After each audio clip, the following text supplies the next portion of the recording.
I'm sorry, this is just how I emotionally feel. If you don't vote because you don't want your votes to be shown on the record, then I think you're a fucking pussy. Why the people in those situations don't vote? Because Russia has a history of, not being exactly a paragon of democracy.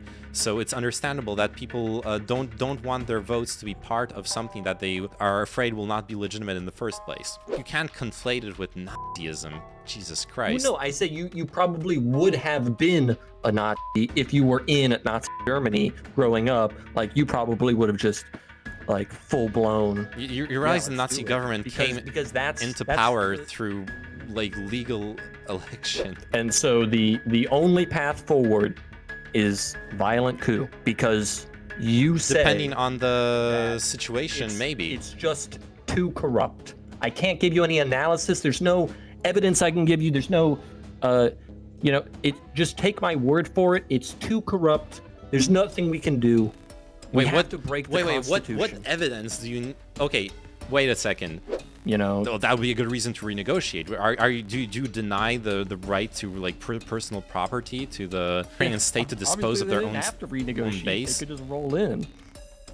How can you defend so hard the rule of law and then argue for an illegal annexation? That's f***ing insane. Then why would you... Hey, what's up? Hey, what's up, man? All right. So, what was the discussion like? Let me resituate myself in the discussion. We were talking... Oh, yeah, you were talking with Lord Gan about the polling data. Yeah, it was basically... I mean, I had a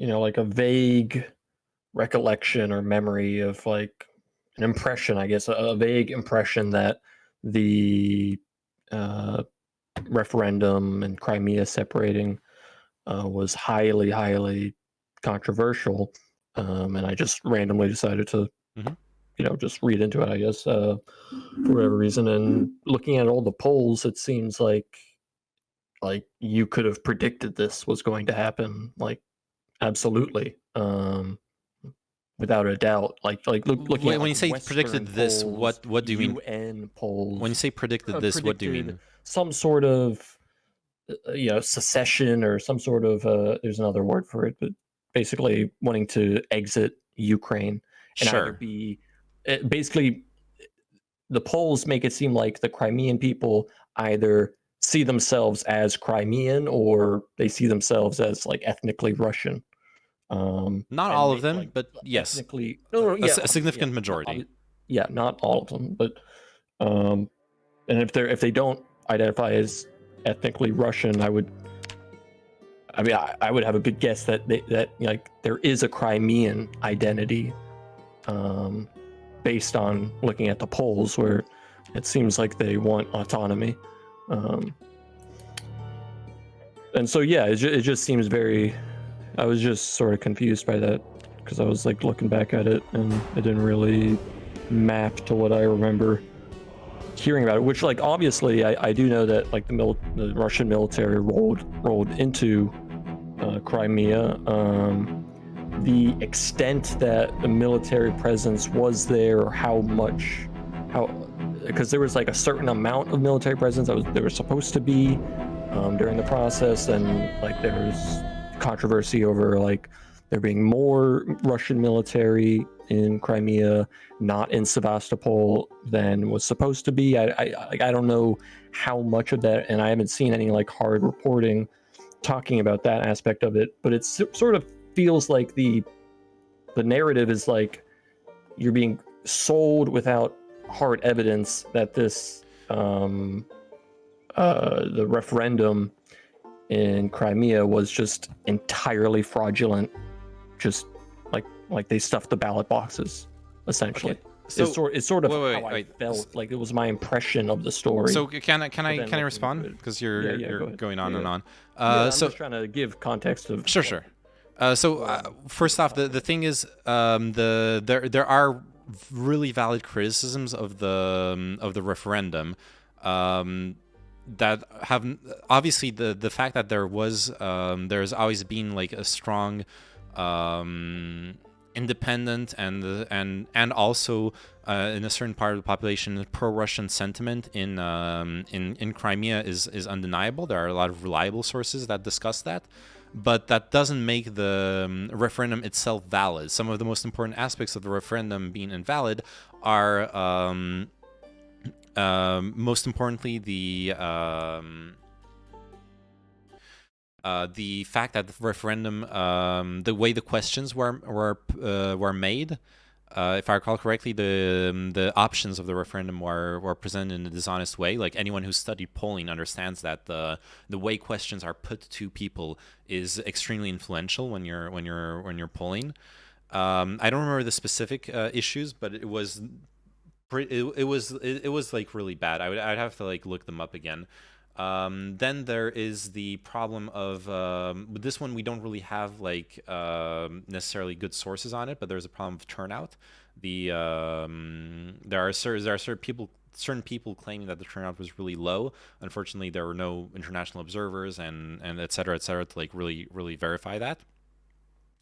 But that being said, that doesn't invalidate the fact that there are reliable polling agencies that have shown that there was very strong support for increased autonomy, perhaps even independence, and that there has been a certain level of support for the like pro-Russian sentiment. Now, I also want to like insist on another nuance. None of that justifies one-sided annexation by another country. That's like I think it's important to understand that those are like two different things.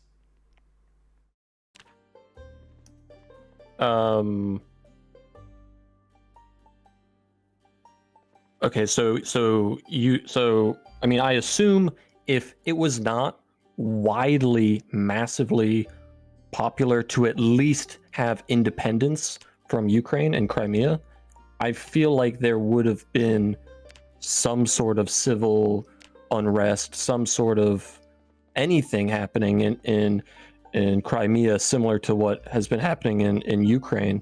But I've not seen anything about that, and I don't know. It just. No, but I'm not questioning. I'm not questioning the fact that there is pro-Russian sentiment in Crimea. In fact, I forgot who it was who linked me that polling data, but there is polling data that shows that after the annexation, the polling data goes up to the start of the military operation, the invasion, I should say. But up to right before the invasion, most Crimeans, I think it was like around 60 or 70%, were actually satisfied with the state of the province after the annexation. But that's pretty consistent with like polls I've seen going all the way back to 2009, where they're like, but like no, that is undeniable. But that doesn't make the I guess the way I see it is like we've agreed that Maidan was a coup, and so like if I was like one of these people, ethnic Russians, or maybe even not an ethnic Russian, just a person who lives in Crimea, and I am let's not say I'm pro rejoining with Russia, but I'm pro independence from Ukraine. Mm-hmm. If I see a coup happen in the capital, I mean, like, it's sort of and like them at the time understand it as a coup, you know, because like, I mean, I think this was I don't know how long it took the world to, you know, come to terms with it being a coup, but I feel like it was sort of something that had to be figured out for a while. But like I would feel like the people of Crimea would like feel betrayed by this coup, and would almost like it makes sense to me. It doesn't seem But the like people of everything Crimea did not follows, choose you know. to. That's completely Sure, misrepresenting what happened. The people of Crimea yeah, never I chose to I be know Russia annexed. rolled in. I know that. But I mean, it was a coup, so the past government is gone. Okay, so borders are no longer. It's not the same. You know, when you have a coup, that's what happens. You know, No, that's not true. Revolutions that's can what happens when you happen have a no, without when you have a coup, without when you have an without being unconstitutional illegal invaded. coup. It happens time after time after time. Yes, it happens, but Borders because and civil opportunistic, war happens aggressive when you have a neighbors coup. see it as an opportunity to act upon a weakened country, but that does not make that's just like pure predation. That has nothing to do with the with necessity or the people's will to or self-determination. That is just predation upon a country in a weakened state.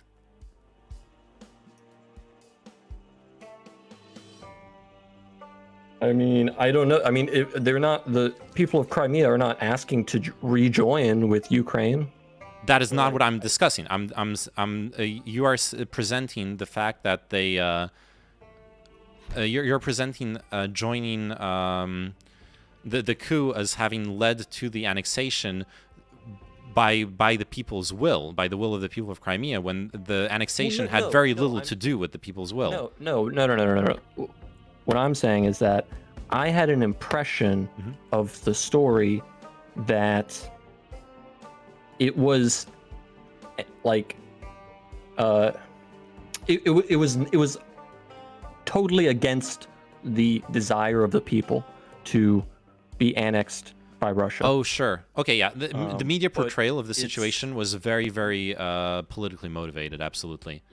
Yeah, and it seems to me that, like, I mean, I don't know, I've never been there, but looking at the polls, it seems like if I had gone there in 2013 and talked to somebody, I had a pretty high chance of finding a person who wanted to, at the very bare minimum, have independence from Ukraine. Absolutely. I think a big problem when it comes to discussing Crimean opinion on the annexation and all those things is a lot of people are like so invested in the pro-Ukrainian aspect of the whole issue that it's like really hard to conceive that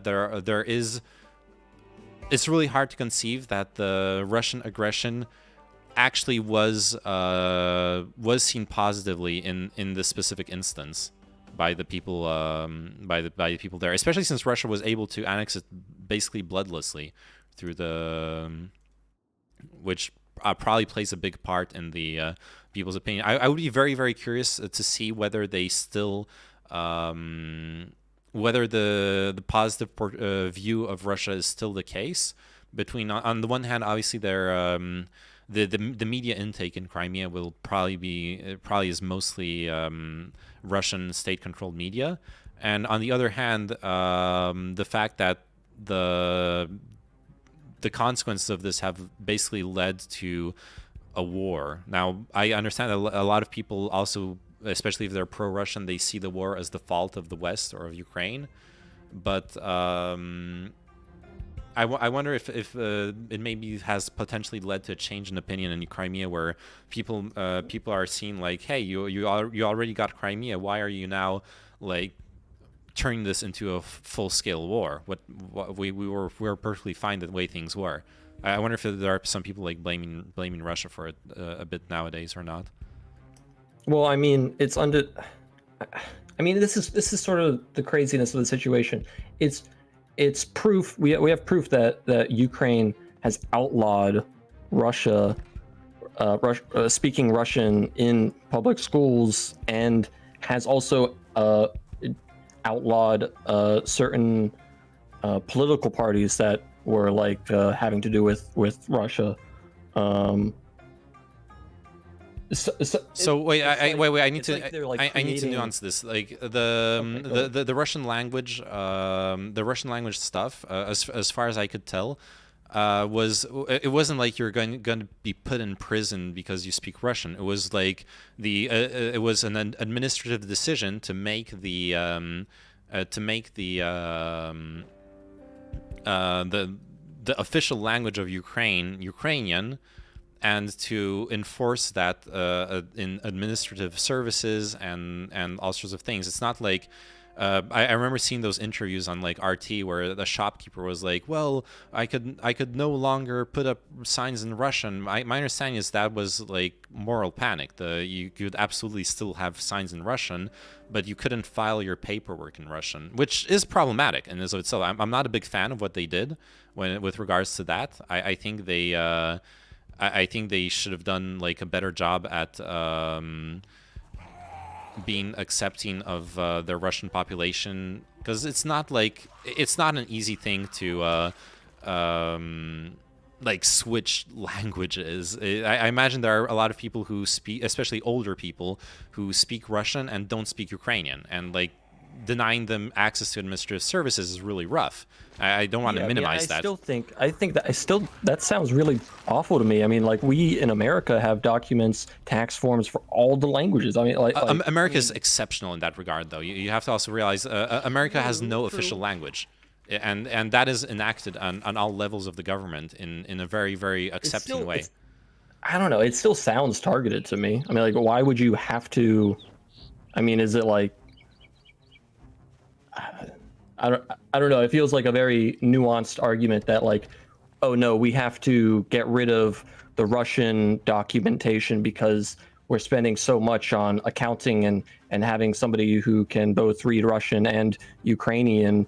So let's just get rid of all the Russian legal documents, and then people who only speak Russian now feel basically persecuted.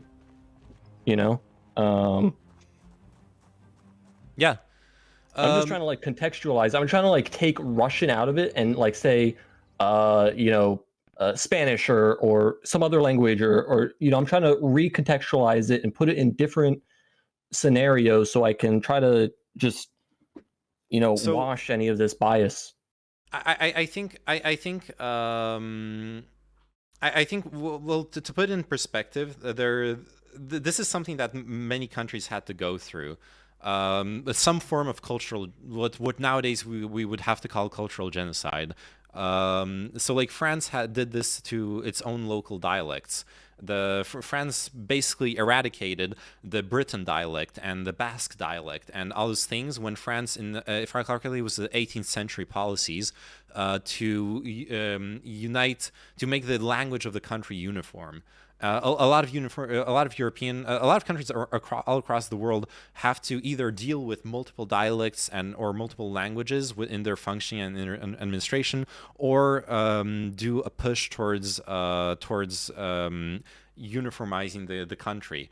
I don't think aggressive uniformization is a good policy. I'm not going to defend it.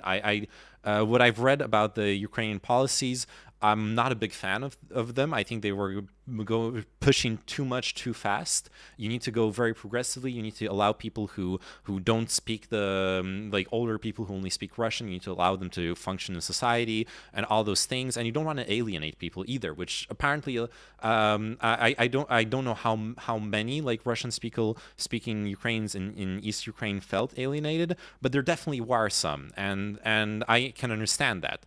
Now, that being said, the reality of those policies, my understanding is, got way overblown and weaponized by Russian propaganda. Like both things are true. The policies could be wrong, but they're not as bad as as like RT makes them out to be. If that makes sense. Yeah, I can agree with that, as is the case with basically every reporting. I mean, everybody has their own bias, and will lean into that. Yeah.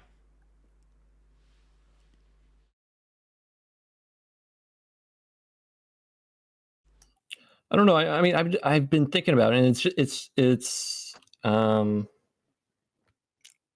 I tried to look up information on this, but I couldn't really find anything.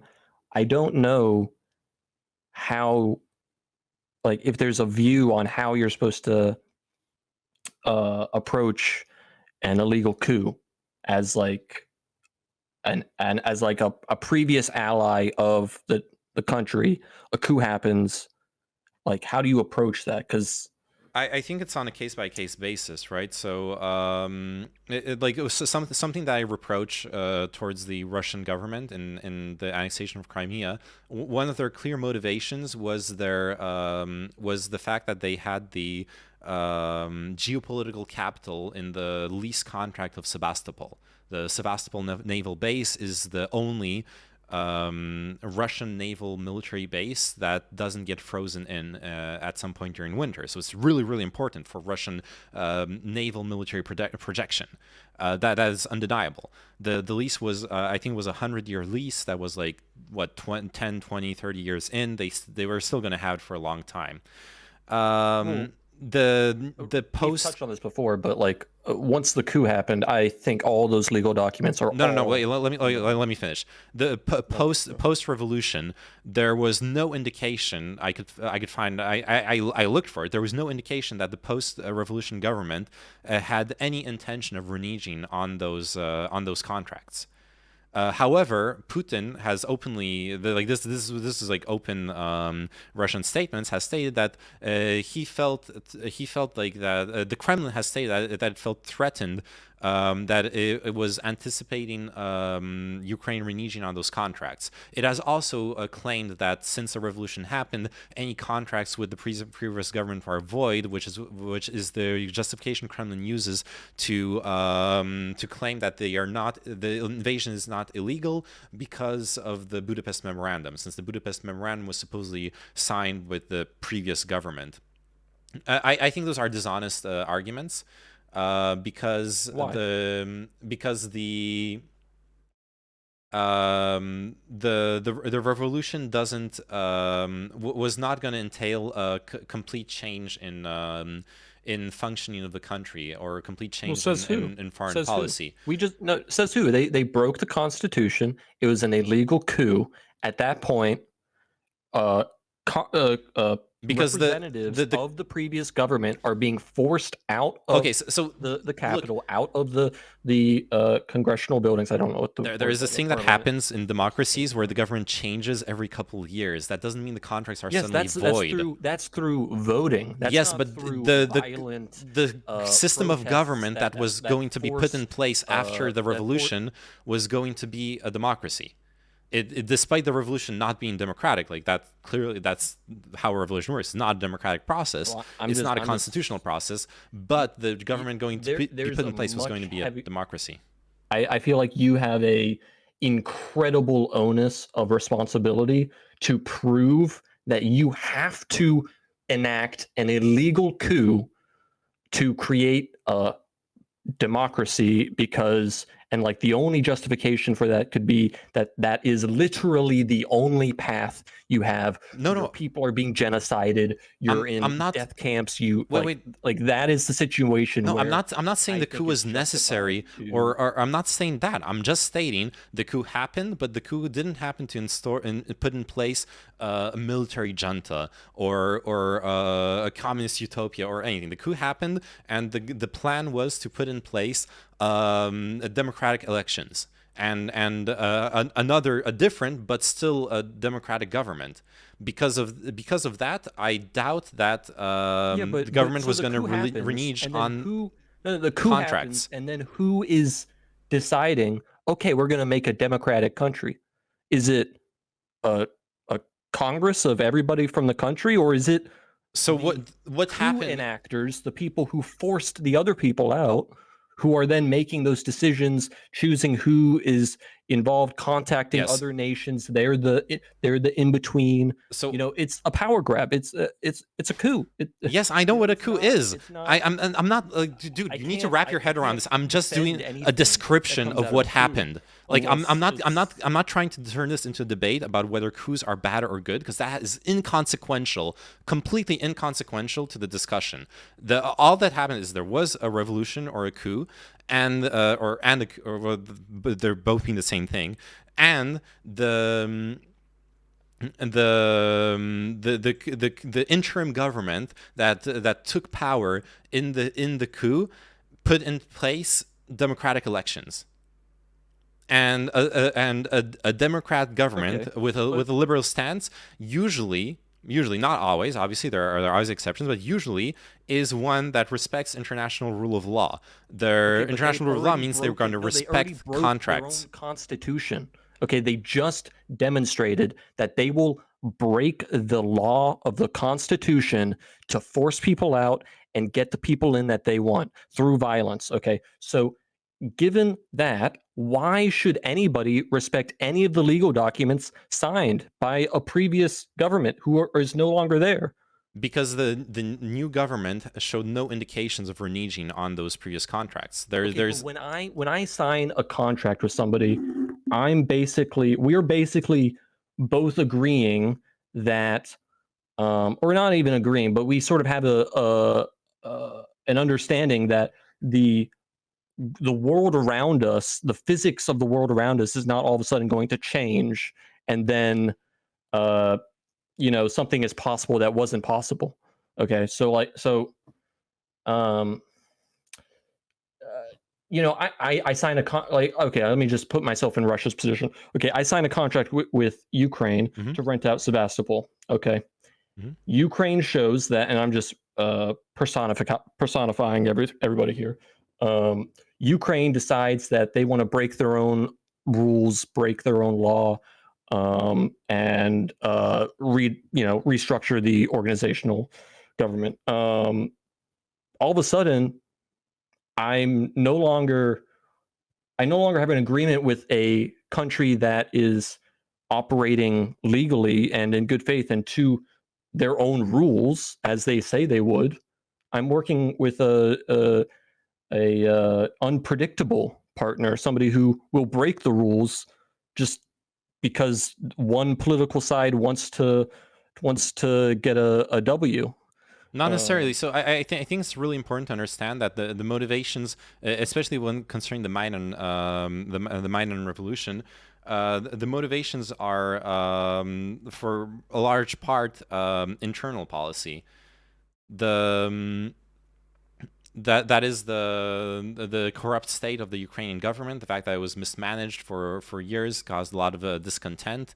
The fact that there was a foreign policy part of the motivations for sure, and that for example, Yanukovych was part of the more pro-Russian, like Russian subservient axis of Ukrainian politics, and people wanted to sure, but to they take have a like a democracy. They closer have a the people of the Maidan Revolution. A lot of them wanted to take like a stance that was getting closer to the European Union.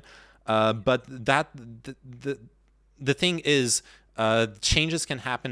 That's why I did the analogy with like elections. Changes can happen internally in a country, and don't mean that the foreign policy front, the foreign international contracts are going to change.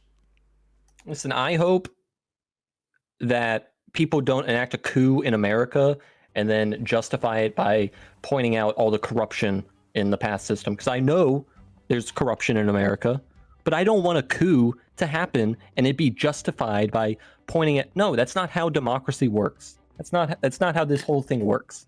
Okay, we like I feel I don't Well, know. I I feel like there's hope. like a disconnect between the labels that we're using, I mean, not you and me, yeah. but like when we define like this is a democratic country, like I don't know exactly what we're trying to say, but I feel like it's a little bit been used misleadingly. I hope Uh, in the with regards to what you're saying that that we can realize that there's like it like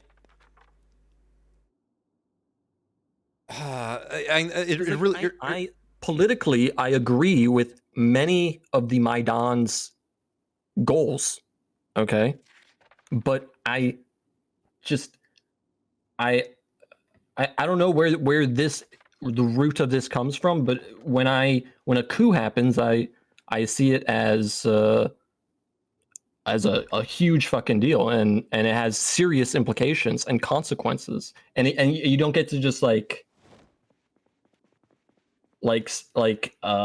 complain that everybody's not ignoring the coup because like politically we agree. No, like there's something we both agree on here, and it's important. Yes, the portrayal of a lot of the portrayal of a lot of the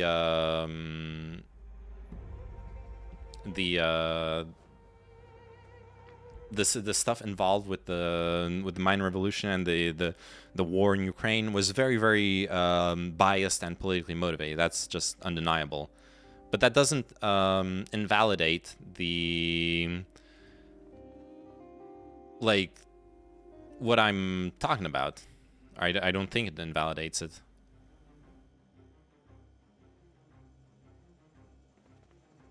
With regards to like how to specify with regards to like how Russia unilaterally decided that Ukraine was reneging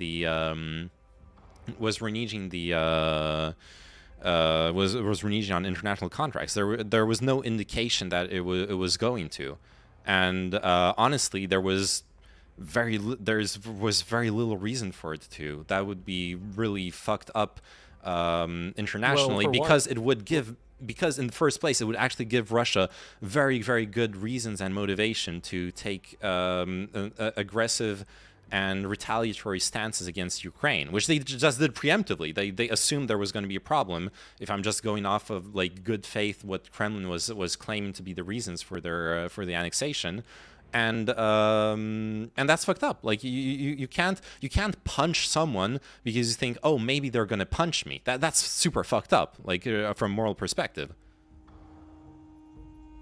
Well, to be fair, it was bloodless in Crimea. It wasn't like they, the coup happened and then they went and bombed all the military bases in Crimea and then. Yeah, I know, but you understand what I mean. When I'm doing the punching analogy, like taking something from a country, even bloodlessly, still is like.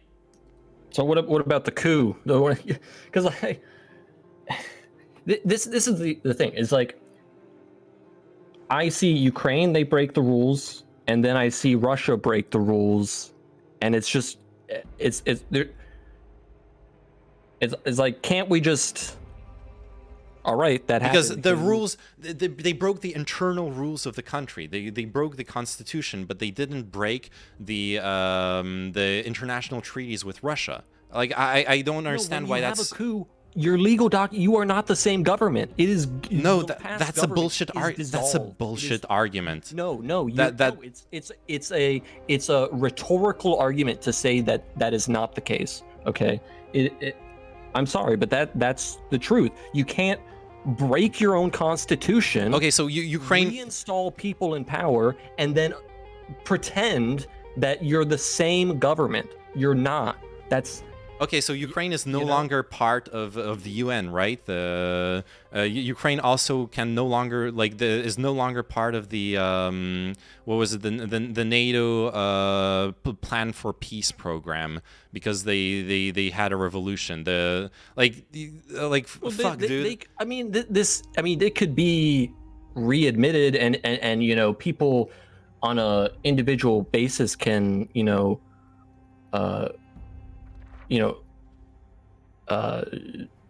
define to themselves however they want what happened, to make sense to themselves, but the reality is that the government changed when the coup happened. It's not the same government. It was not a continuous. Yes, but that does not mean that the contracts that does not mean that the contracts are void.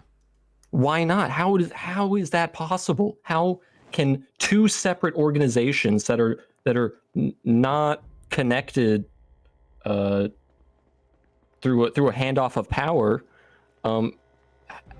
how can the new government inherit all the past? Because you're conflating. So the reason why the transition of power was unconstitutional, it was by a difference of 10 votes in their Senate or whatever the fuck it's called. Their Congress. They did not have the votes. Yes.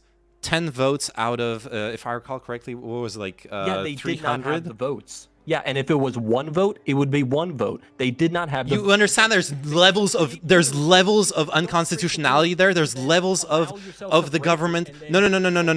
Let me finish my reasoning. Dude, stop. Let me finish my reasoning. This is important.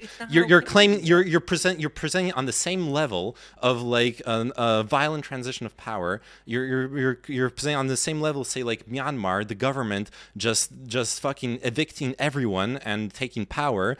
And like completely uprooting the government, and a majority, but not let me fucking finish my sentence. Jesus fucking Christ. The government almost having the supermajority required by the body of power almost having the supermajority required by the Constitution, but not quite.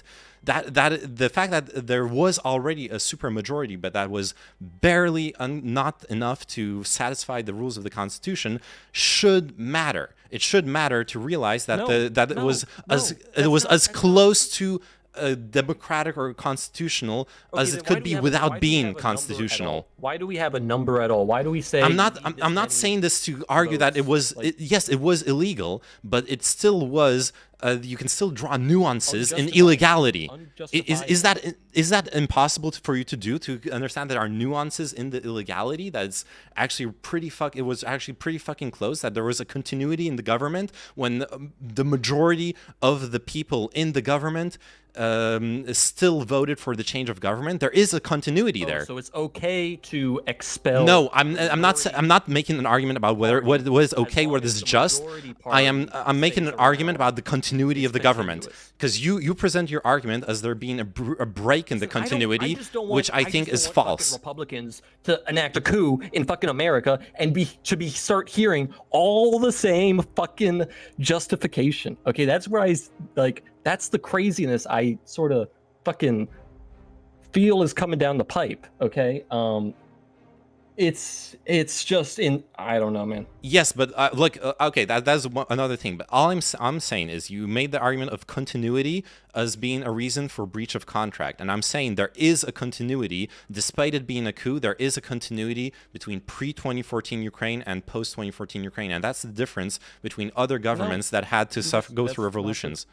The continuity is the 270 the majority of people who voted for the change of government. Saying is that the coup enactors were in the government before the coup. That's all you've said by talking about this technicality and continuity. It doesn't mean that the government is continuous. It means the people who were involved in the coup were in the government. Yes, and who makes up a government? Sure. People. Okay. But that doesn't... People make up a government. The fact that it's the same people makes there be a continuity. So, what about the Constitution? Was that continuous? I'm not aware actually if they kept the same constitution or not. That's something we could look up real quick, I guess. Let's Google it. Was Ukrainian constitution amended in 2014? Brain dead, Emily. Oh my god, dude. On 21st February 2014, the Parliament passed a law that reinstated the 8th December 2004 amendments of the Constitution. So it is continuous with Ukrainian modern history, but there was a change in the Constitution. Let's see, 2004 and 2010 amendments.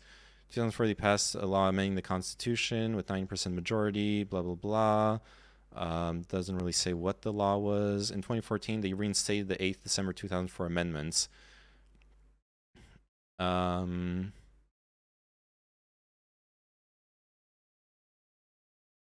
The reinstitution of amendments was adopted according to blah blah blah. I'm So just they responding didn't to really Crimean make it. Saber. They didn't really break. They didn't break the constitution. I would say this They- rather shows their. They broke the constitution in the What? coup. I understand that, but they didn't. They didn't change the constitution following the coup. They passed an amendment to go back to like a previous version of it, but we're still within the scope of the same constitution. I guess we'd have to look at like what the specific amendment was if you want to, but that doesn't seem like crazy. Okay, I see the Thinking Saber bringing up the UN again. Like, I understand that it is maybe a nation by nation, almost, heads of state, National Security Council decision on how to refer to the Ukraine after the coup happened. Okay, they look at intelligence, they make decisions, and then there's an official state policy. Okay, and they obviously made the opinion and decision. I mean, we saw this leading up to it. All Hillary Clinton, not just Democrats, Republicans as well, going over to Ukraine and like giving moral support to Maidan as it was happening. They made the decision to recognize the coup government as the official Ukrainian government. And that has obviously had grave impacts for a whole host of international relations. Obviously, notably with Russia and the U.S. Sure. But like just to say like, the coup happened, then why didn't they get kicked out of the UN? Like, that's not, you're not saying anything, you're not proving anything. Well, I think it's a totally irrelevant point. I think he means To the reality the of the same way situation. I brought it up earlier in the like plenty of other organizations and countries recognized that the revolution in Ukraine did not mean Ukraine was going to renege or on their previous agreements and contracts, and they were okay with maintaining the contracts as is without requiring like a reevaluation of their situation. The UN is one example of an international entity that had no issues with the change in government with regards to their contracts. Okay, I mean, like, that doesn't really even mean anything to me. Like, it doesn't mean like, it's not like evidence of even a detailed analysis of the situation. To be honest, it's a counterfactual. Of It's just a counterfactual with regards to the concept that when there is a revolution, that we need to assume that there is that contracts need to be renegotiated. It's just a counterfactual. It's nothing more.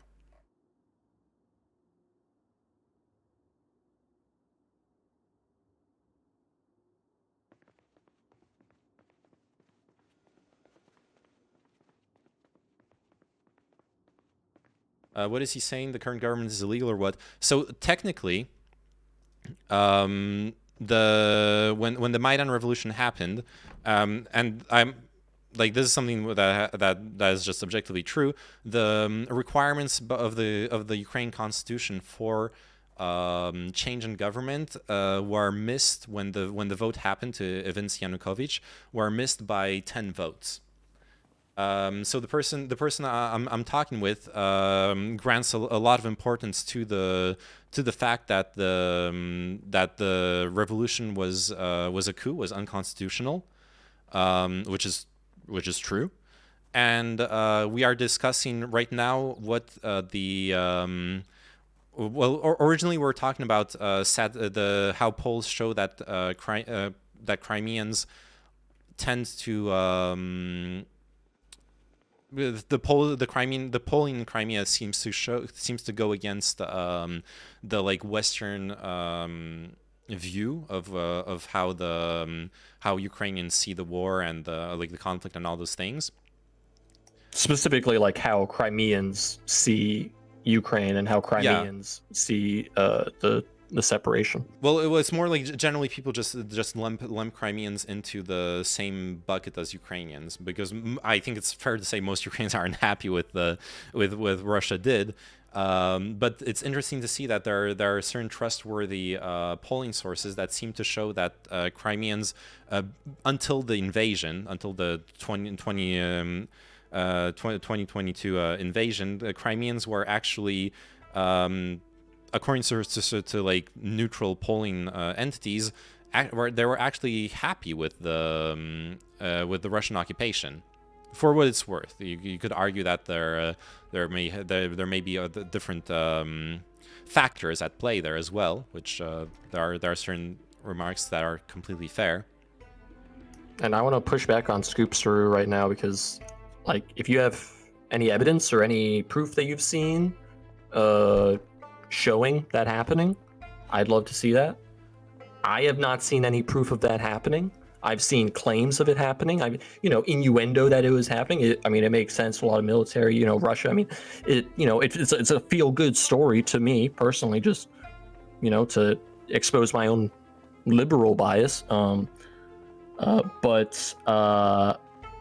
need to see evidence of that, because looking at the outcome of the referendum and then comparing that to non-biased pollsters that happened previously and after the referendum, the outcomes match. So the thing that happens is right. It starts like in the 90s. There was the referendum concerning Crimean. I think it's from 91. The referendum concerning what should be done with Crimea with the fall of the Soviet bloc, where there was a strong autonomous sentiment. That autonomous sentiment, I don't remember if there was one in 94 or not, a referendum, but polls show it continues, though it went down a little bit.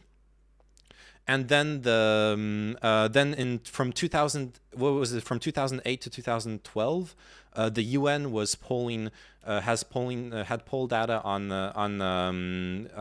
the Crimean sentiments, showing that there was both a lot of majorities, a slight majority support for more autonomy, and also a significant majority support for Russian reintegration. So are we talking Maidan or Crimea? Well, we're all over the place. We start talking about Crimea, then we start talking about Maidan, and now we're back to Crimea, I guess, because we're back to the original topic. Goblin. Do I really believe any results from referendums that Russia does? Really? No, I don't. I don't believe Russian referendums. What I'm citing is polling data collected by the UN in the 2000s, and there is this polling entity that I think this should carry a lot of weight. This polling entity, Levada Center, has been classified as a foreign influence, as a dangerous organization by the Russian government. The Levada Center polls that are considered to be subversive and dangerous by the Russian government are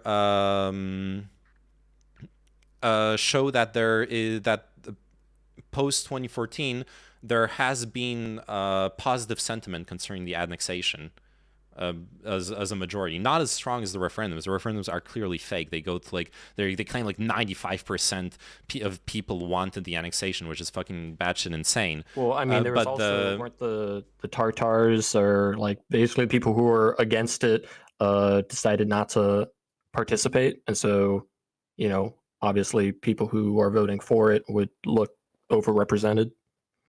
Sure, yeah, but that also plays into referendum not being valid if the people boycotted, which was the goal of the boycott. No, you not voting, you consciously choosing not to vote does not nullify a vote. No, it That's does like, not. But do you understand that they that's boycotted the saying vote not as a my president, protest? hashtag not my Do, president. do you understand the? I of course, like legally, technically, boycotting a vote has no validity. But the sentiment there is that if you vote and you lose, then you lose fair game. If you don't vote, then you can still attack the validity If of you the don't referendum. vote, then you're just a. I think you're a.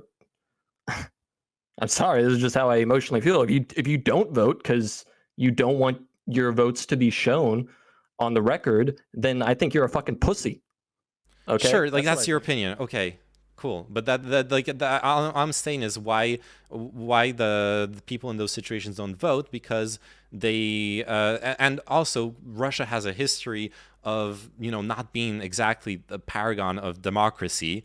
So it's understandable that people don't want their votes to be part of something that they are afraid will not be legitimate in the first place. I mean, uh, Also, wait, just sorry, I'm just going to respond to chat really. I'm not saying the annexation of Crimea is good. I do believe in the self-determination of people, but within a certain limit, and that limit, for example, includes another country unilaterally breaching the sovereignty and integrity of another country. Just because people were a lot of people were for it, or a lot of people supported it, pre facto, post facto, doesn't justify an annexation. That is a whole other ballgame. also Sabercat. I mean, this is evidence of I don't know. I mean, it's not really. What is this supposed to be evidence for? Is this evidence for why a coup was legal? I don't know what the point of linking like also like this entire narrative that like, oh, the president is the person who's ultimately totally responsible for these riot police getting in a gunfight with these crowds. It's like dog, the president is not on fucking radio with these soldiers. They have their own training, their own commanders, their own structure. I just don't buy into that narrative at all, trying to pin that like obviously like some blame because he's the president, but more blame on the soldiers and the people there than but evidence of rigging elections. Well, going back to the topic, I guess.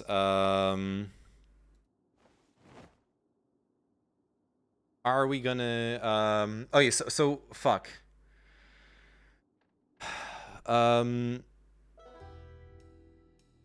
are we talking about Maidan now? Maidan. So Maidan bad? Yes. Well, you Magical consider Maidan to have been a bad event, right? Yes, any coup, I mean, the only situation I can find myself justifying a coup is like a genocide is happening, okay, and you've tried people have tried every other path and it's ended poorly, and at that point, then you go to violent coup. But if you're not in that situation, no, if you're using violence to get your political outcome, I think you're disgusting and you probably would have been a Nazi. Okay, that is fucking batshit insane. Come on. Well, no, it's totally unrelated to the Ukraine Nazi bullshit. I just think no. If you're willing to go to violence to commit a coup to get your political outcome when you're not in that type of situation where genocide is being committed against you, you're fucking crazy. You're fucking insane. Okay. Okay, that I okay for like that is I need to fucking push back against that. There is no way,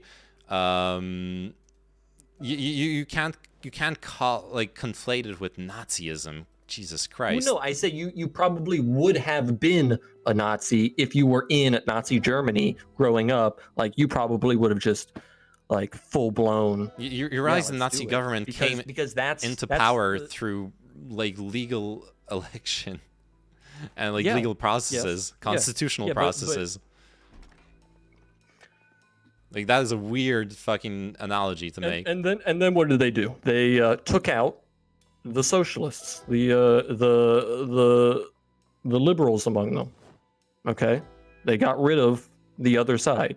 Well, the socialists, there were, I guess the liberals is a weird term to use it, but yeah, sure. Well, sure. Like I'm using liberal in like ancient sense of the word. Sure. Anyways, no, dude, like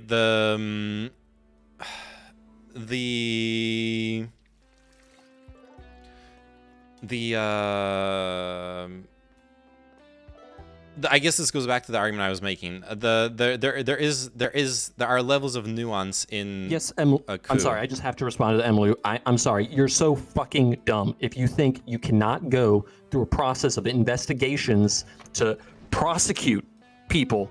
Okay, like if. I'm sorry. Like, this is where we're at this point. People just. Okay, no, wait, no. There's no path forward, and so they have to go to violent. I can tell you in the streets. You haven't lived in a terminally corrupt government if you say that. Like when corruption is rampant up to like a high state level, judges will not condemn corruption. Judges will be part of the corruption. And so the only path forward is violent coup, because you say, depending on the situation, maybe it's just too corrupt. I can't give you any analysis. There's no evidence I can give you. There's no just take my word for it. It's too corrupt. There's nothing we can do. We have to break the Constitution. What evidence do you? Okay, wait a second. So I understand that this is something that's generally accepted. So yeah, sure, you need evidence of it. But are you actually questioning? So you're questioning the fact that the Ukrainian government was corrupt and? No, I'm saying that there is no way that there was no path forward other than a violent coup. Okay, there's no way that's the only path forward. Dude, like, you realize that if you want to condone and no, wait, I need to like pin you on that. Like, what court was going to condemn the corruption? What court was going to help with like Yanukovych selling out the country? Like, do you really think that was something that was going to happen? The only option eventually could have been to if like proper elections were ran and to like vote him out. But in the meantime, he would have stayed in power for an indeterminate amount of time, and he might have even weakened the process of electing through legal means. Like, yeah, all I'm advocating for is you can be legally undemocratic. Okay, yes, he's elected.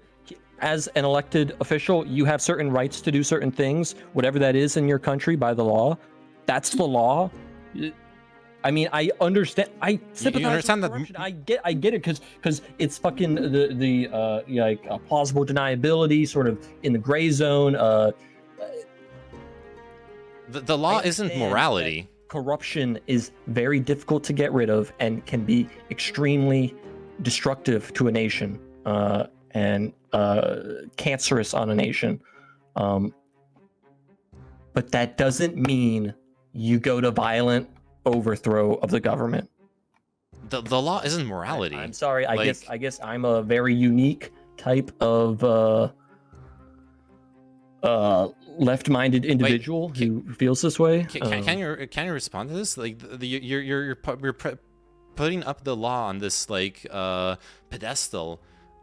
Because that's whatever they have decided for themselves in that locality. Okay, so ultimately, like at the end of the day, you and there's no nuance to that. There's no nuance. They voted for a president, and if the president decides to do things that go against the will of the people, for example, well, they voted for him at this point in time. So now that the president is doing those other things, they just have to accept it. right? That's because that's the law. If it's legal, it's unless legal. it's genocide. They Genocide is the only affect thing their that can. opinion, and it can affect their voting behavior. But if it's legal, it's legal. Okay, you don't go riot in the street because somebody then who was Donald Trump is doing something that is then legal. follow up. It frustrates me. I don't go to the White House and try to set it on fire because the president's doing something I don't like, but is legal for him to do. Sure, but the U.S. is in a completely different over Burisma and Hunter Biden. The U.S. is in a completely different situation than 2014 Ukraine.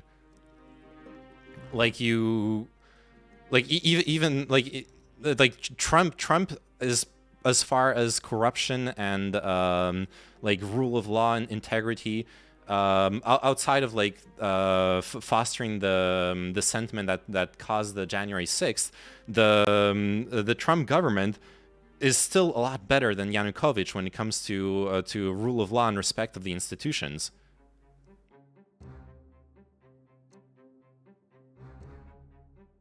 I mean, at least that's my impression. I explained to you my line of where I think it's justified to use violence. If it's not meeting that condition of like you're literally being genocided, every other path has been tried by both you, other people older than you, older generations have tried. Like, if it's not meeting that condition, I do not think violence is justified. And I that's just that I like clearly it is that's like something particular to me for some reason. I have a very high bar for violence tolerance, or maybe not. I don't know. I that's just my impression here, giving my thoughts about a coup.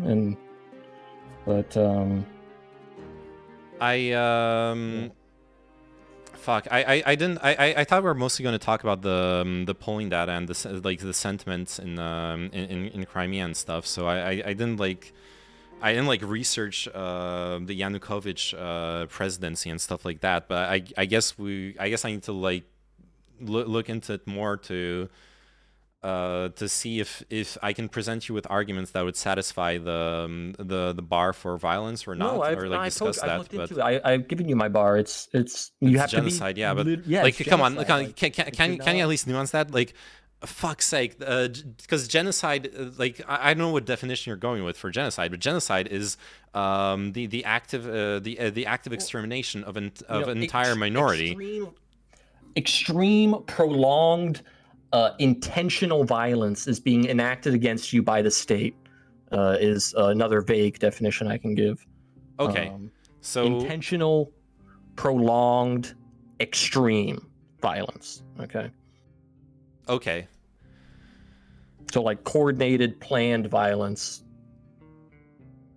That is so it needs to be planned as well. It needs to be intentional. Intentional, prolonged, extreme violence. Huh. Because if it's extreme violence and it's happened just one moment, just for a brief moment, like a police officer shooting a black man pulled over, that doesn't warrant a coup. But if all police officers, the mass majority of them, for years and years and years, or let's say like 5-10 years, 3 years.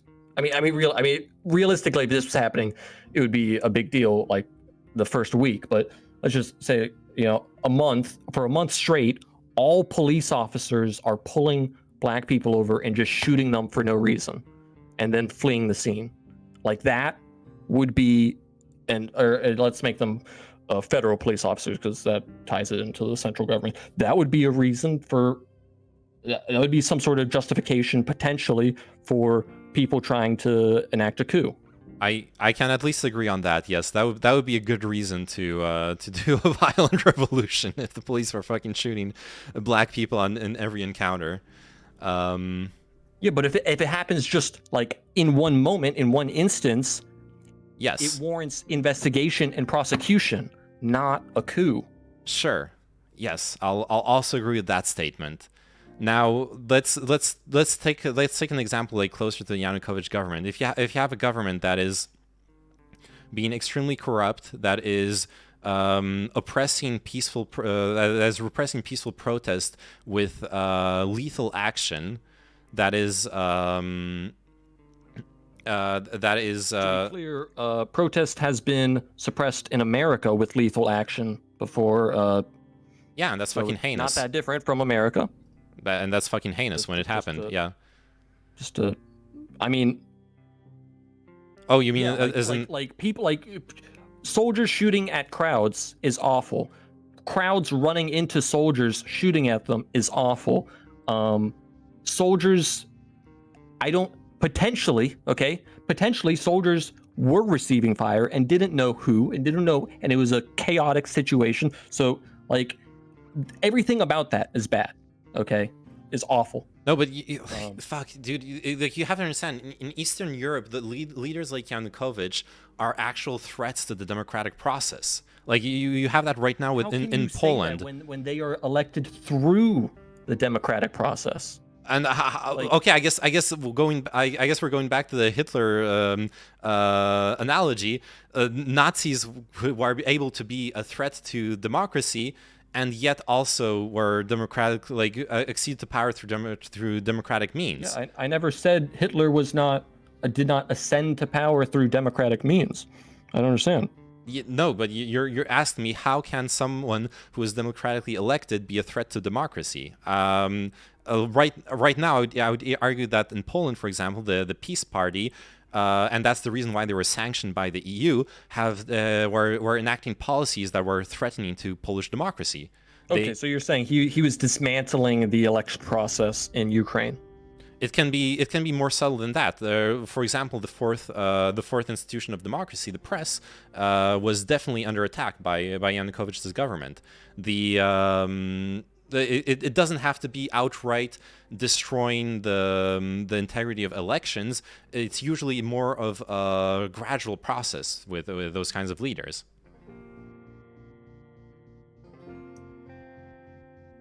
Okay, and that's very hard to deal with. I mean, you deal with it with your representatives. You deal with it through democracy. You deal with it through legislating. I mean, like, what? It's like we're like babying these people and saying none of them have any fucking clue what they're doing in their own government. None of the people that they elect know what, like. You don't think it's a bit more complicated than just wait 3 years and vote? It is more complicated than that, but it's more complicated than that for representatives, people who had power in the Ukrainian government, people who are in their parliament. Okay, that's who have to actually look at the information and come up with solutions. Okay, it's not the people who need to fucking light the capital city on fire and throw the fucking country into a 20-30 year civil war. Okay, like wait, how did the Maidan coup throw the country into the civil war? If this Russian shit lasts, I mean, I've heard some people speculate that the Russian-Ukrainian situation could last for 20 years.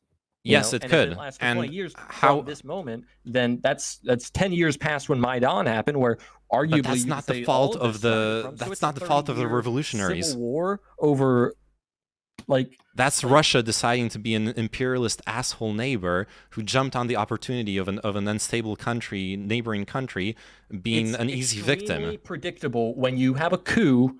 You have civil war, your borders become unstable. The same shit happens in every single coup. Don't you think Russia has agency in deciding to violate? Yes, but I am against coups. Yeah, I get that. I'm against coups because it has bad outcomes. Okay. So worse outcomes than dealing with Yanukovych through a process. Okay. How would you deal with an authoritarian government, but that doesn't genocide? It's just authoritarian.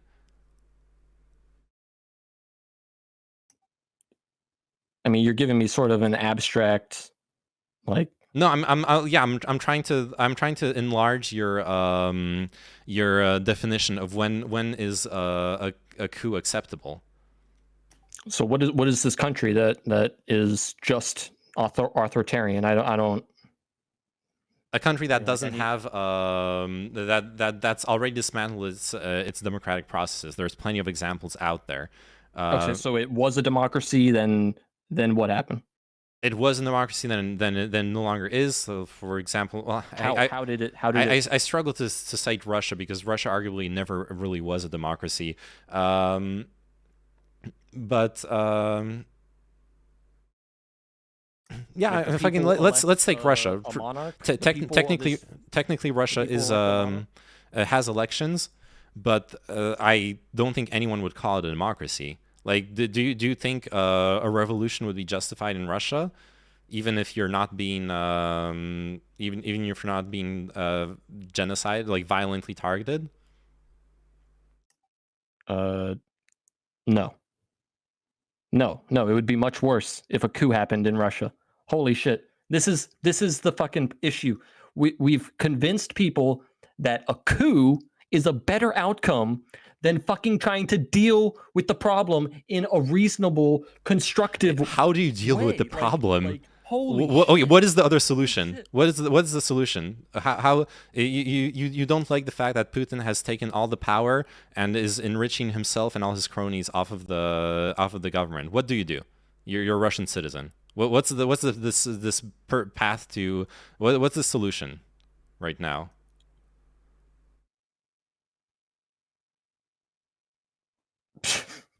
What's the solution to Russia? Give me If you're a Russian citizen. Solution. Starting now. Because because any solution, if you're going to go vote, your vote's not gonna. It's like undeniable that coups have bad outcomes and they have the same outcomes every single time. Okay, I think I have the right analogy now. Chemotherapy is a bad outcome. It's literally shooting up poison into your veins, and yet cancer is worse than chemotherapy, which makes chemotherapy the preferable option. So yes, coups have bad outcomes, but depending on how bad the government is, they are the better option.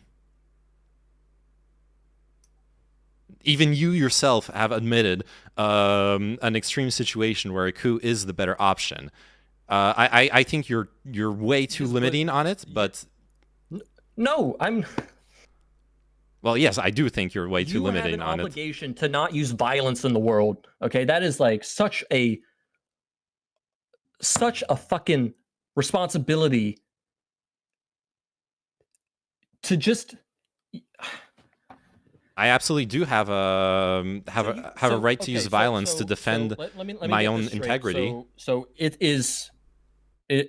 We're just going to laugh at any possibility of somebody having the rhetorical capability, the political connections to.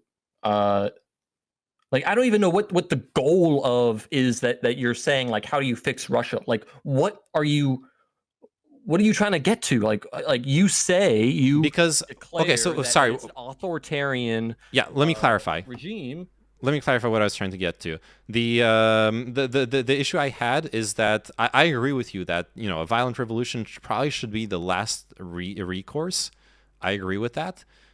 So what I was getting at is that when you're under an authoritarian regime, it is the last recourse. That was what I was trying to get at. I was trying to stump you. Sorry for that. But there is no real option to depose a dictator other than a revolution. The dictator will stay in power because they have control of the military, they have the monopoly of violence, they'll usually have turned the courts into their own political tool, they'll have turned the media into their own political tool. There is no path to changing an authoritarian government until either the dictator themselves choose to enact a path towards democracy, usually because of widespread discontent. There are some examples in history of that.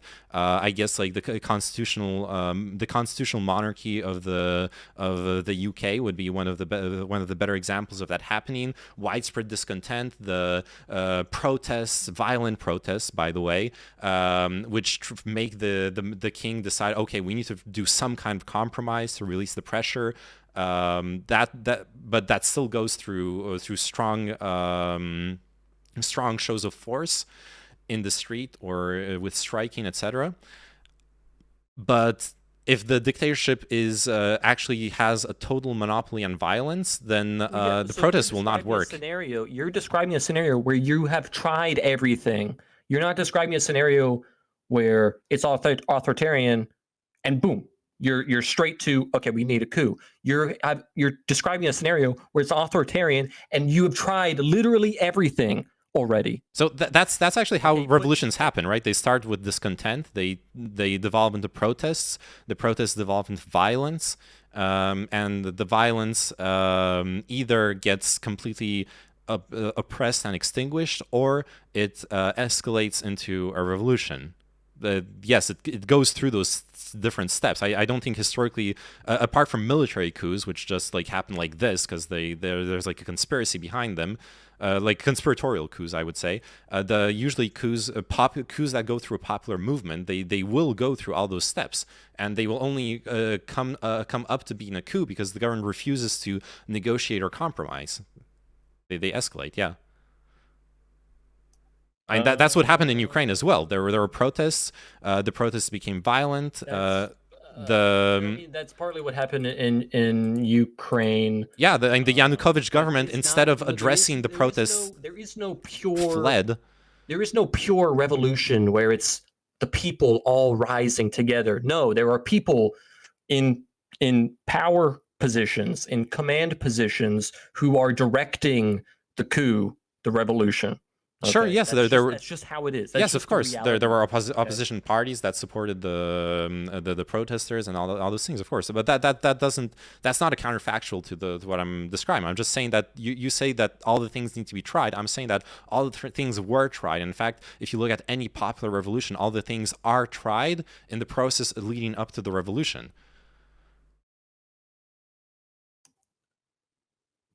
I mean, so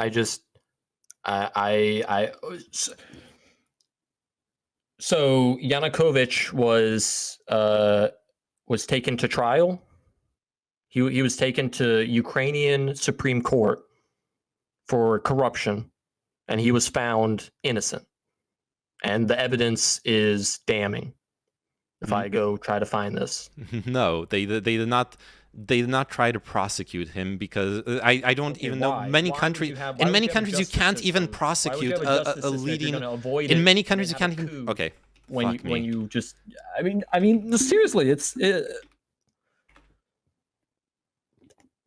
I mean, like we can innuendize all we want that. Oh. No, wait, like, dude, he fucking fled the country. First of all, the second things got started going to shit, he fucking fled the country. Like, what he probably would have gone to court if he'd stayed. Yeah, he probably would have ended up facing judges, but. Like, I don't even know, and I need to check this, but in many countries, a standing president can't even be prosecuted. Like literally, a lot of constitutions protect the president from being prosecuted at all. There can be no corruption court for a standing president. That's just illegal, which is really important. So to you too. So we take them to court after the presidency. Yeah, so you let them. So you let them. You let them act. I mean, listen. I think George W. Bush is a fucking war criminal who should be tried in court. Okay, that's my belief. My true, sincere belief. I don't think we should have a coup in America because George W. Bush was president. Okay. Man, having a revolution in the U.S. Because of the war in Iraq would have been fucking wild. But yeah, it wouldn't have happened anyways. That's basically where this all comes from. It's like I don't like just try to point it back on your own country. Like, would you want a coup to happen in France because the French president is corrupt? Okay, would you want a coup to happen in Canada because Justin Trudeau is corrupt? Depending on the extent of the corruption, And depending on the intent of the revolution, if the revolution is something like the Maidan Revolution, where the intent is to build up a new rebuild a democracy, then actually yes, I like a highly corrupt government. I would think you need to look support. into coups, and you need to look into outcomes of coups, because it is 100% predictable. It's ridiculous. It's insane. Okay, it's not good for the people there. Coups are not good for the civilians. It's bad for them. Yes, It's there's a really high fucking cost bad to for it. them. I agree with It's that. But your example is if there was like rampant corruption in the government, then yeah, that's something that would have to be seriously considered. Yes. Listen, I would prefer rampant corruption over getting bombed. Okay? Because there's now a civil war going on and the borders are being disputed. Because that's what happens when you get a coup. And then we go back to the problem that yes, like ideally, if they could have read the fucking future, they maybe could have understood that the Russia was going to be a dogshit neighbor and like step all over them. No. Every coup plays out like this. It's not like, oh, okay, so France. Okay, you were talking about France. That's why the borders are being disputed now. No, it's because a coup happened. That's why. What's gonna happen? Okay, so tomorrow we're tired of the fucking retirement law thing in France. We march in the street and we depose Macron's government in a coup. And then we hold like elections and all that jazz. Who's gonna attack France? Is Germany gonna take over Alsace again? Like what's the? Do you actually think that France is gonna be under existential threat? I mean, there's ethnic geographies and I don't know what the. Oh, like yeah, okay, yeah, like independence movements.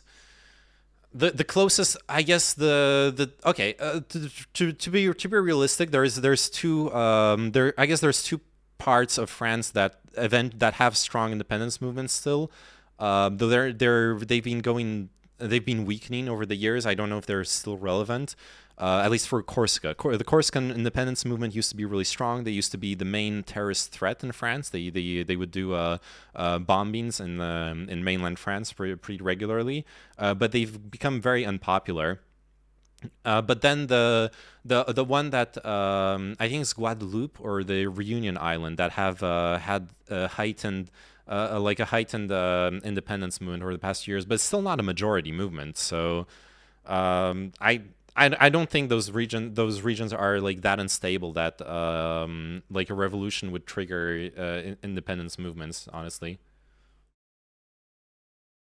No, I don't think it would happen to France, and I don't know that much about Canada, but I doubt like the U.S. would start encroaching Canadian borders to draw the parallel with Russia encroaching on Ukrainian borders, or that there would be. So you don't. So what about? Okay, so America has a coup. You don't think Mexico might encroach onto New Mexico territory or Texas territory?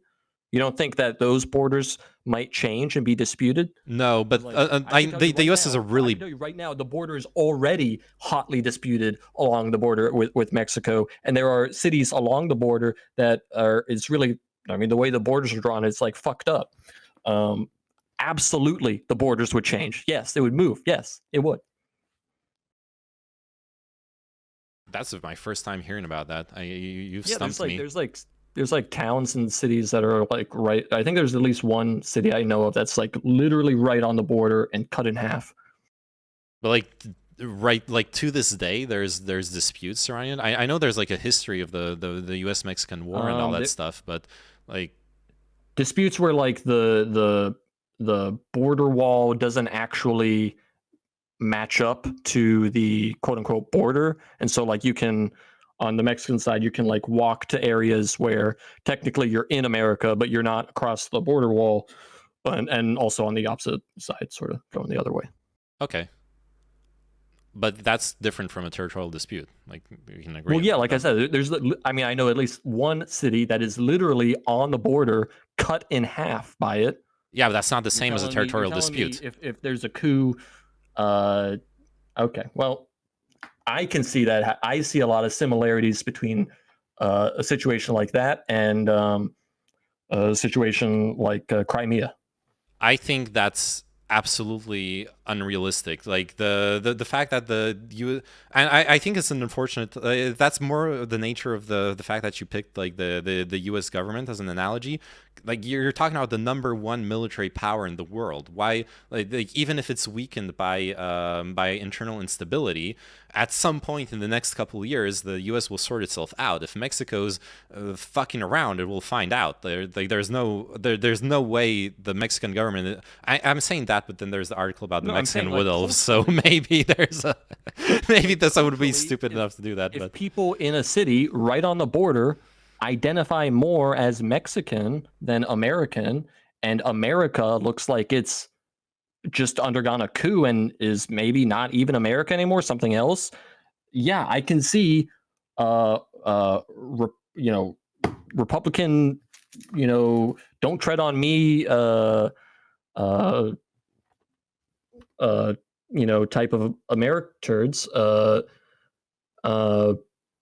being like, yeah, like let's separate and let's join Mexico. Let's, you know, I mean, like this happens today with politics in America. no, what they're arguing for, what was the Marjorie Taylor Greene was tweeting about it, was to take like secede from the federal government, have like a Democrat USA and a Republican USA. That's different from like getting annexed by Mexico. I don't know, I think you picked a really unfortunate example with the U.S. I really struggle to see that happening, even in like the most charitable interpretation possible. Not to mention that I also personally like really disagree with the whole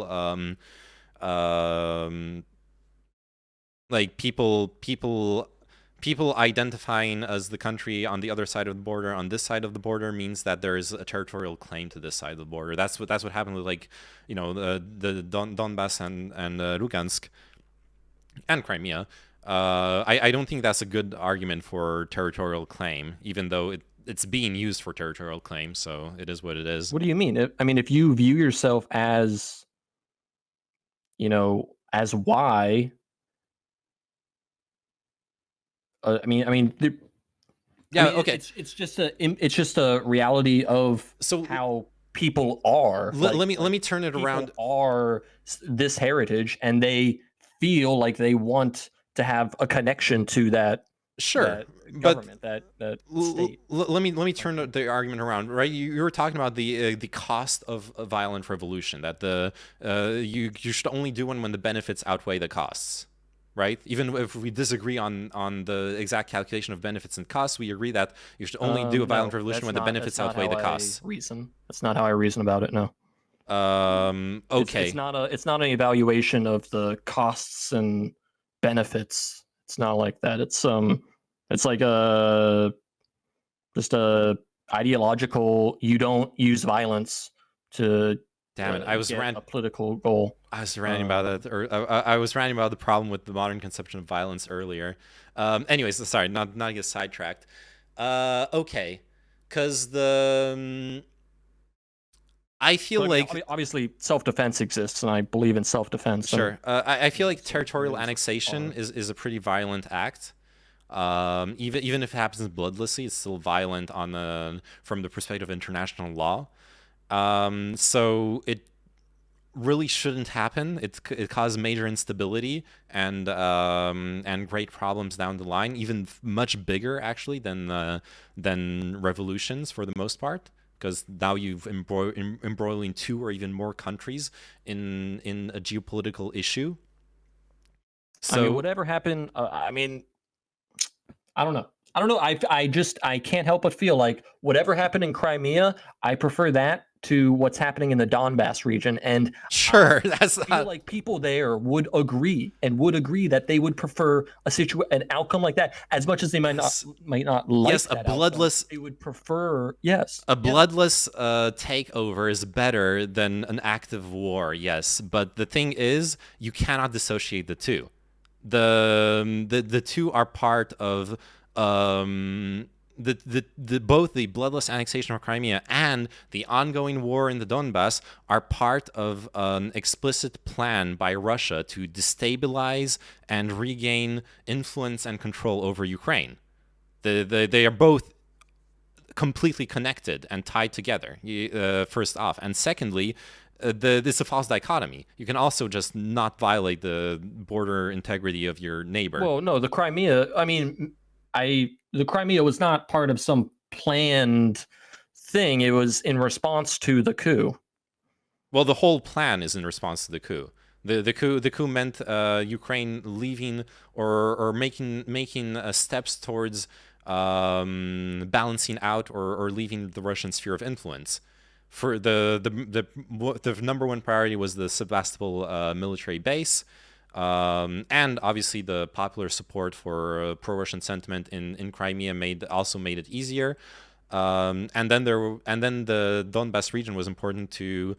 I believe part of it was the value of the region itself, the fact that there was a lesser level but a certain level of support in the region, but also most importantly, I think there was an explicit intention to destabilize Ukraine on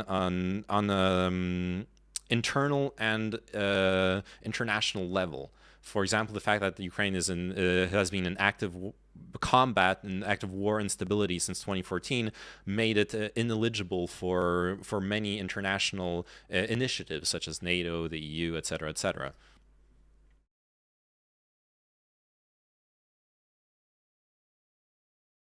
And yes, that's all part of what happened, like a consequence of what happened in 2014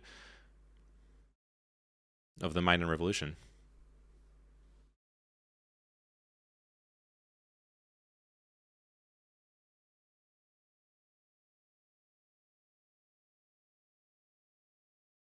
Are you Yeah, no, I mean, I'm just scrolling through chat.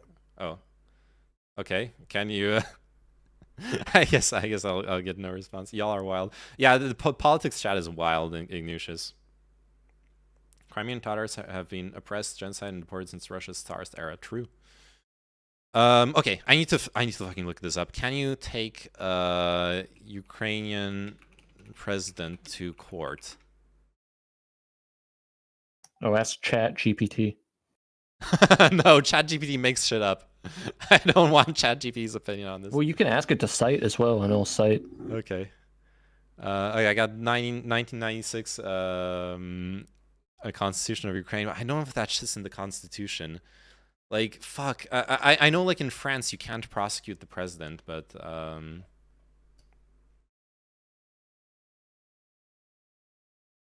right, anyways, I guess... I'll ask ChatGPT. Sure. Okay, I guess you're... Because you're not responding to what I said about the, like, false dichotomy and stuff. Do you want... Are you... I mean, I just...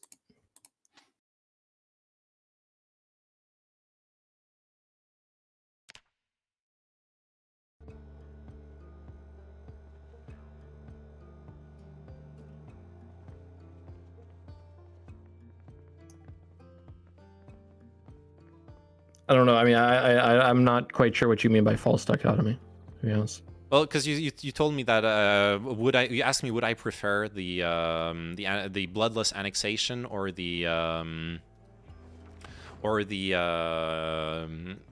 ongoing war. Yeah, I prefer bloodless stuff to people fucking dying. Yeah. But I was saying that I was calling that a false dichotomy because there is also the option of the invasion not happening, of not destabilizing the Donbass region, not annexing. There's also the possibility Crimea. of the coup not happening. Sure, that is also. But it just feels like we're like you and I are just both doing like whataboutism at this point. Like you know, like this could have not have happened. Russia could have not have been this. The coup could have not have happened. Well, no, it's. I'm sure it's well. My point there is that there is more to the bad consequences of the Maidan Revolution that you're citing than just the Ukraine agency. There are things that were outside of Ukraine agency, and I'm really loath to erase them. What do you?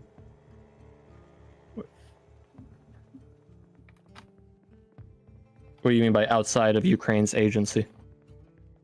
I mean, we're looping back to the fact that there was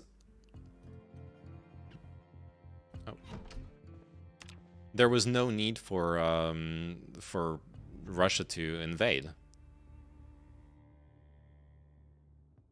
There was no need for Russia to annex Crimea either.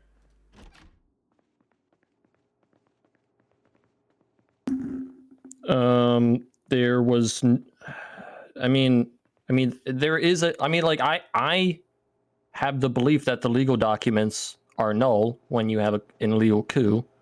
Okay. But once again, and so if that is, if under that framework, yeah, there is a justification for rolling into Crimea, which is Sebastopol.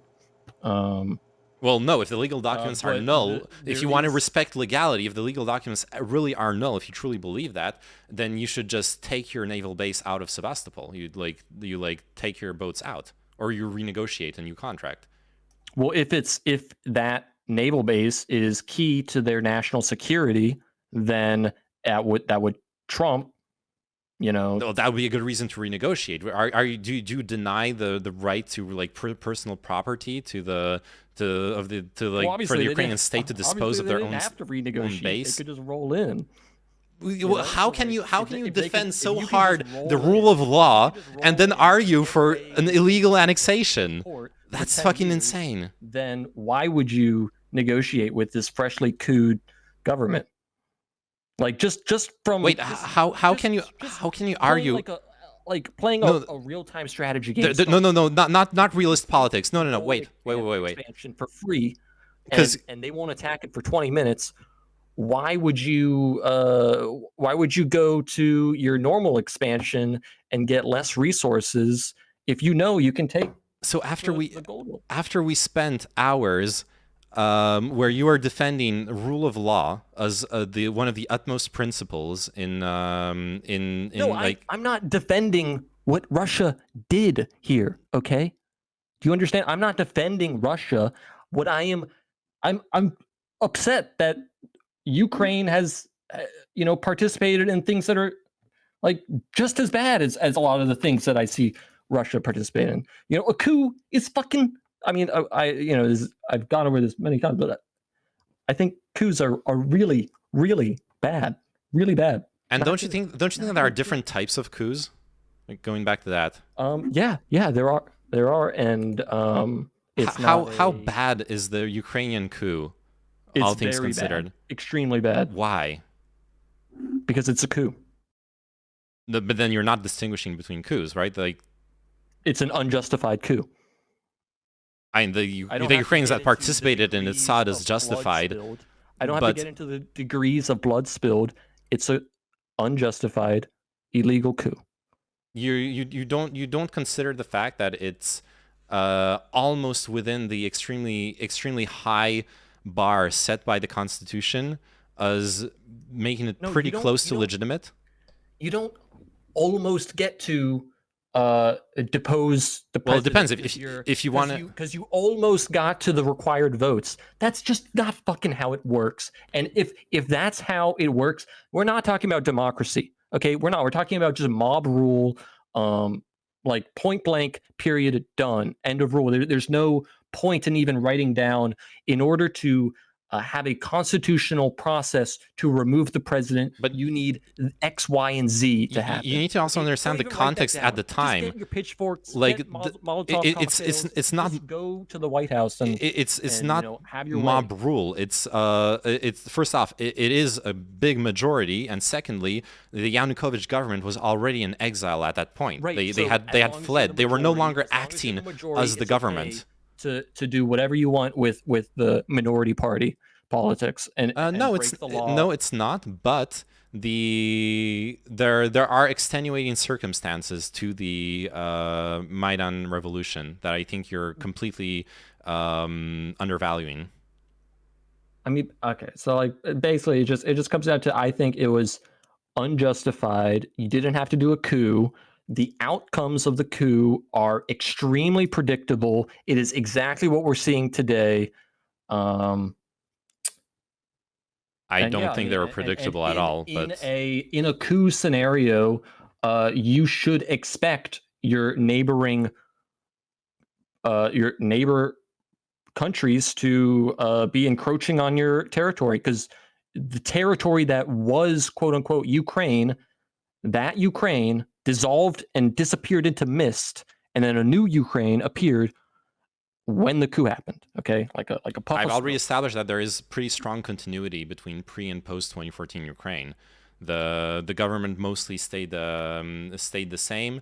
The constitution mostly stayed the same. Neptune, I don't know what the fuck you're saying. I didn't say it's predictable. I said the outcomes, as in the shit that happens surrounding the country, the civil unrest, civil wars, border disputes, failing economy. It's well studied, okay, motherfucker. This is not some fucking shit I'm just pulling out of my ass. This is from academic literature talking about coups. Like it's like you guys just don't give a fuck because you politically agree with the people who are enacting the coup, and I That's don't know not quite how the to problem. deal with people like that. I would be interested in the academic literature on how like there is this consistent pattern with coups. I'm currently looking up the last coup I've like known about was the Myanmar, the military junta evicting the like the semi-democratic government that was in place. I don't think they had any border instability because of that coup. I'm like scrolling quickly Okay, through the well, Wikipedia I page, mean, but that's a one counterfactual. Obviously, that does I'm not. telling you from data that that's true.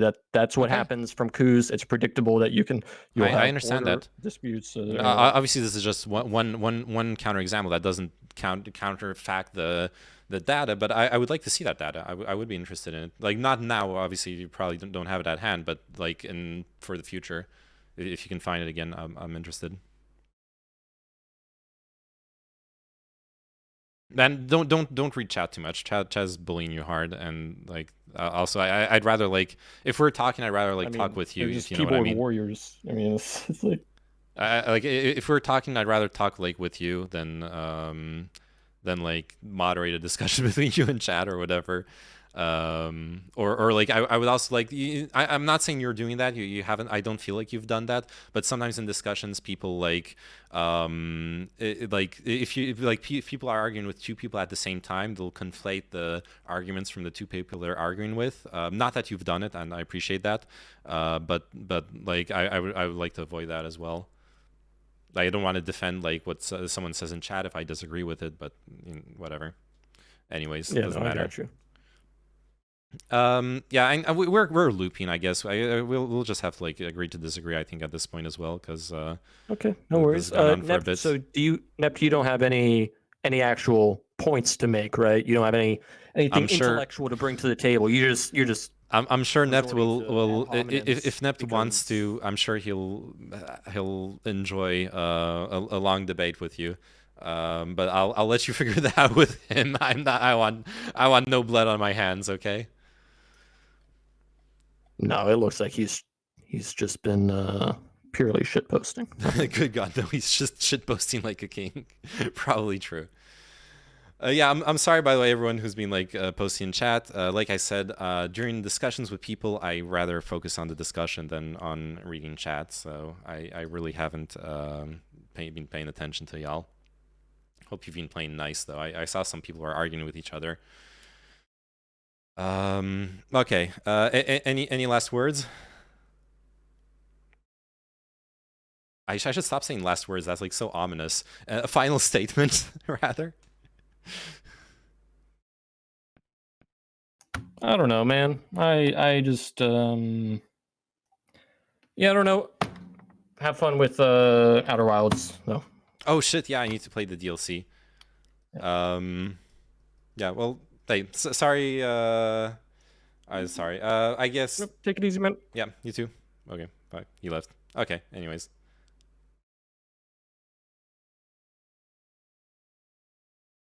Well, Shit, I wanted to like give him the final statement. Oh, it is what it is. Yeah, I'm here for the Product Zomboid pause menu. Hells yeah. Look, I realized something. I like there are parts when having the discussion we need this. Look, I want to be a noble defender of the debate arts. As the purveyor of the platform, I think it is absolutely fair to give the final words to the adversary to balance things out, at least a little bit. Yeah, I guess we yelled at each other, but I guess I wanted to say I love you, Metatroll, okay?